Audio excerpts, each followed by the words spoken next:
Jadi amarah itu yang nggak bisa dihilangkan. Jadi emang traumanya udah cukup panjang. Traumanya Bikin juga dia udah begitu dendam. Betul. Traumanya udah merasuk ke dalam dirinya nih. Jadi ya sudah benci banget sih. Jadi saya benci sama Ibu Tiri. Kenapa sih manusia itu nikah 2 kali? Iya sih. Nggak mikirkan nasib anaknya. Sabar ya, Andi. Saya nggak bisa bantu banyak, tapi saya cukup bilang sabar ya. Kalau dari saya sih, saya yakin nggak ada orang yang mau menikah 2 kali. Tapi garis tangan orang kan beda-beda ya. Itu saya sih nggak tahu. Mungkin ada jalurnya yang diberikan Allah. Tapi saya kecewa aja sebenarnya. Kecewa mempunyai kehidupan seperti ini, harus menerima Ibu Tiri dengan perilaku yang tidak benar, kasar dari mulai kecil hingga sampai sekarang. Maaf, sekarang Mas usianya berapa? 23. Saya 23. mau nanya sebentar deh. Di usia 23 ini kenapa nggak fokus untuk membangun hidup Mas Andi sendiri? Kenapa masih terpenjara sama rasa benci ke Ibu Tiri sehingga lupa untuk membangun hidup sendiri? Sudah mencoba, Mas. Tapi berat, nggak tahu kenapa. Kadang saya bertemu istri teman, dia mempunyai anak tiri. Saya kadang pernah mukulin dia. Harusnya Mas ngerasa senasib dong ya, sama-sama anak tiri, tapi kenapa dipukulin gitu? Suaminya saya pukulin. Oh, suaminya.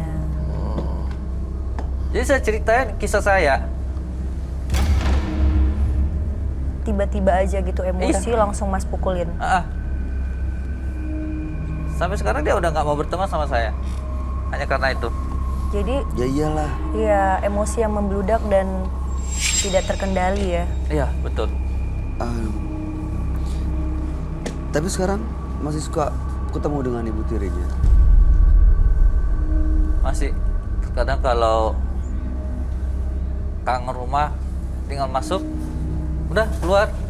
Jadi kalau dia ngoceh-ngoceh, tinggal keluar aja. Pernah sampai waktu hari itu dia ngambil koper, buang. Dia bilang gini, pergi kau jauh-jauh. Jangan nampak di hadapan mukaku. Waktu itu pergi? Saya langsung pergi. Terakhirnya, ya itulah. Kembali lagi tidur di kuburan tadi. Akhirnya ada teman nawarin kerjaan, jual koran. Keliling. Pinjam sepeda teman. Jualin. Lampu merah. Apa aja dijual kayak. Nggak sampai sekarang. Tapi rasa dendam itu masih ada sama Ibu Tiri. Pasti ada. Ibu Tiri itu nggak menyayangi anaknya seperti anaknya gitu loh. Walaupun suaminya itu udah mempunyai anak, dia nggak menyayangin anak yang punya suami ini. Nggak dilakukan seperti perilaku anaknya sendiri.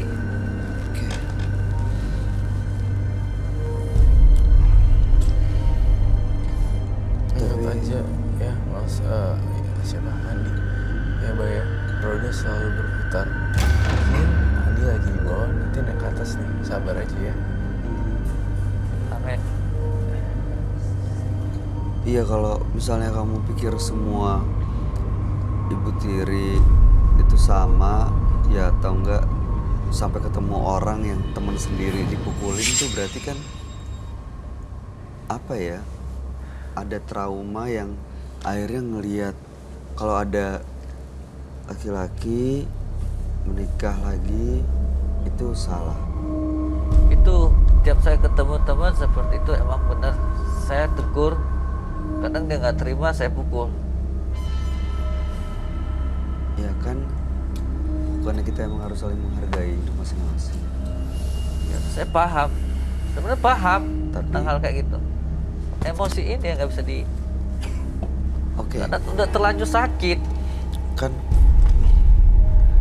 iya sih terlanjur sakit, tapi kalau misalnya Anda punya kekuatan, kenapa nggak kekuatannya digunakan untuk melawan rasa marahnya? Itu dia. Kalau Anda kuat, lawan rasa keselnya.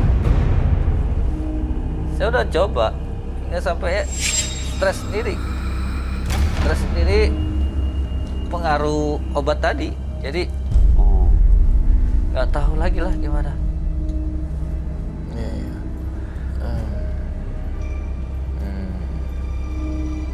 Boleh saya lepas gitu burung? Kalau bebas. mau dilepas. Disita. Untuk dilepas. Disita untuk dilepas. Akan membuat dia jauh lebih tenang gak, Ro? Pasti akan jauh lebih tenang. Ngobrolnya ngobrol beneran ya, jangan ngobrol sama burung. Bener-bener ngobrol sama orang. Tapi kalau ngobrol sama orang, tiba-tiba dia kesal terus Membahayakan, ya. ngegebukin kan. Ya, Tapi kalau ini dilepas, dia akan bisa punya emosi, temperamen yang lebih terkendali. pastinya sih kan dengan melepas kita kayak Lebih lega. lebih lega, nggak ada beban. Iya. Ini luka batin yang kayak gini sih ya, yang bisa justru jadi orang yang bahaya ya. Iya pasti karena saya lihat siksaannya banyak gitu. Mas Andi, saya pengen banget kamu harus tahu kebencian tidak akan pernah berakhir dengan kebencian. Kebencian akan berakhir dengan cinta kasih. Itu aja sih. Balasnya dengan cinta kasih. Jadi harus berbaik-baik di depan ibu tiri untuk mengasihi dia. Begitu caranya? Nggak ke ibu tiri juga, ke orang lain yang kamu temui. Dengan menurunkan tone nada suara juga udah termasuk attitude dan etika yang baik. Mulutnya ini ya kan buat baik. Ke siapa lagi aku berteman? Saya cuma itu punya teman tuh dia. Teman ngobrol.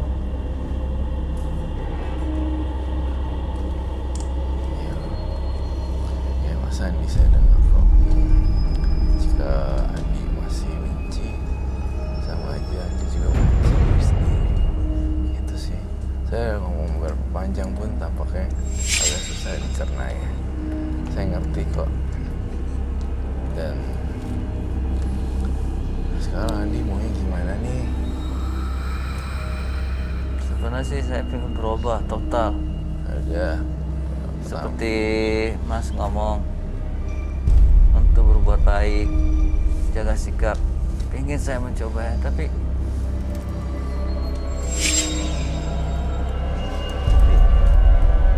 gimana untuk mencobanya? bisa. Saya tuh orangnya udah terbawa arus dengan hal Bisa. Nggak ada yang nggak bisa Mas. Bisa, tenang aja, pasti bisa. Yang nolong diri Mas itu ya diri Mas sendiri. Tuh sampai ada quote harus yang ini adalah musuh kita, adalah pikiran kita sendiri. Iya. Kita sering baca quotes itu mindset. Sebentar, mungkin biar kamu jelas. Ini apa yang kamu gambar? Ada hubungannya nggak dengan Andi? Saya ngeliat karena temperamen yang sangat tinggi, jadinya dia ditempelin sama kuntilanak tapi mukanya merah. Saya curiga dengan cara kematian dia terbakar di dalam satu gedung kuntilanak ini. Jadinya itu gosong semuanya. Gosong semuanya terbakar dan nempel di dia. Betul. Saat frekuensinya sama. Saat frekuensinya sama. Saya yakin nggak mau loh. Ya, Apa tuh? Ketempelan. saya yakin nggak mau tuh itu mengaruhi pikiran dan sikap Anda. Jadi jangan lupa gunakan kekuatannya untuk bisa mengendalikan emosi dan temperamennya supaya bisa fokus kepada kehidupannya. Masalah ibu tiri ya berdoa aja lah, mudah-mudahan dimaafkan dan mudah-mudahan terbuka hatinya. Pasti siapapun akan bangga kalau melihat anaknya Anda menjadi seorang yang sukses. sebenarnya satu kerinduan untuk bisa berubah. ketemu sama ibu kandung. Jangan pernah berhenti berusaha kalau gitu, Mas. Ibu kandung, saya nggak Bukan, tahu. ini masih ada. Saya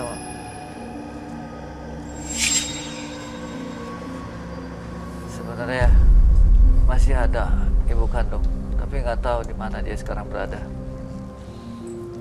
Baik. Pas kepergian ayah, nggak sempat dia menceritainnya.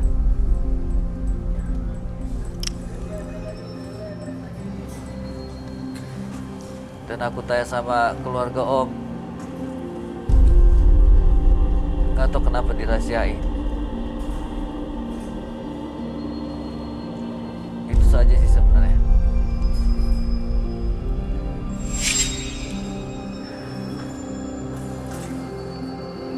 Jadi amarah itu hanya bisa tersembuhkan bertemu sama ibu kandung sendiri. Iya sih. Baik, Mas Andi. Kami hanya berharap nanti Anda bisa bertemu suatu saat dengan ibu kandung Anda. Jangan pernah berhenti untuk berusaha dan berdoa. Mudah-mudahan Yang Maha Kuasa memang mempertemukan, masih ada umur untuk bisa bertemu. Dan tentunya saat bertemu, benar-benar kondisinya sudah jauh lebih baik. Nggak berteman dengan makhluk gaib atau burung gagak, nggak ngobrol sama burung itu. Dan sudah berhenti dengan obat-obatan terlarang. Dan pasti saat itu ada. Bayangkan rasa bahagia yang dirasakan oleh ibu kandung Anda. Mudah-mudahan suatu saat akan bertemu. Sekarang saatnya untuk berubah. Siapa tahu memang itu jalannya. Anda berubah jadi lebih baik. Mudah-mudahan Tuhan yang akan mempertemukan. Saya akan mencoba seperti alur air mengalir. Ya, jangan lupa seperti air mengalir tapi kendalinya tetap ada di tangan sendiri. Saya akan mencoba, Mas. Ada hal terakhir yang mau disampaikan, Roy? Enggak, sudah cukup ya saya. Kamu ada yang mau disampaikan, Dev? Ya udah cukup. Baik, Mas Andi. Terima kasih. Kami harap yang terbaik buat Anda. Silahkan dibawa burungnya dan Anda boleh meninggalkan studio. Oke, terima kasih.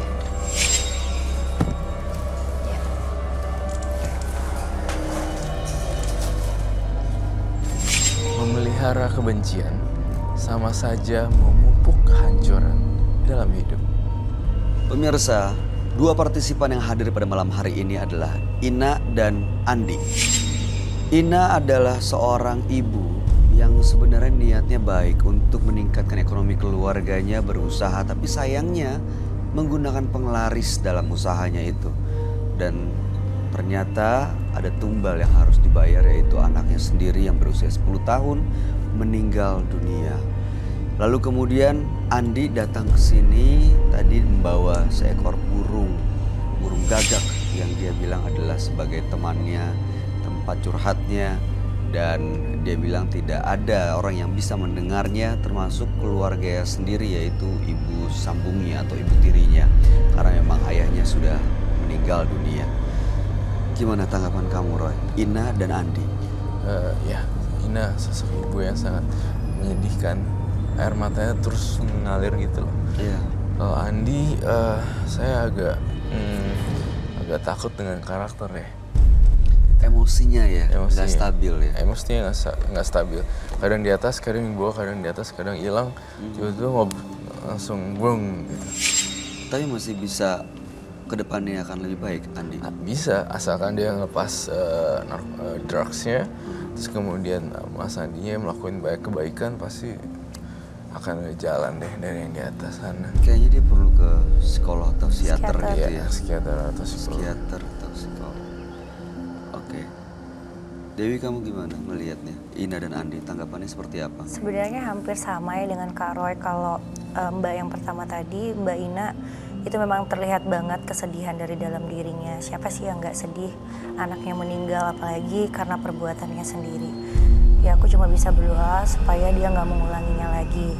Nah kalau Mas yang kedua, Mas Andi, masih samar-samar ya. Apakah dia pengaruh drugs, makanya dia berhalusinasi dan sampai ada makhluk-makhluk gaib jadi yang nempel. Kayaknya yang merubah harus dirinya sendiri agar dia bisa lebih baik lagi, dia bisa menahan emosi dan nggak meledak-meledak seperti tadi. Itu dia, berarti benar ya, musuh terbesar kita tuh adalah diri sendiri kita ya. sendiri. Saat kita nggak bisa kendaliin, ya akhirnya bisa terjerumus ke tempat yang lebih salah. Tuh Dewi, terima kasih sudah hadir di Sama-sama, Penuh terima Semata kasih Batin. banyak kasih. Kak Roy, thank you. Roy Kiyoshi, terima kasih Thank you. atas segala penjelasan dan pencerahannya buat kita semua malam hari ini. Pemirsa, bahagia itu adalah ketika kita hidup di dunia nyata, tersenyum, dan berhenti untuk membandingkan hidup kita dengan orang lain.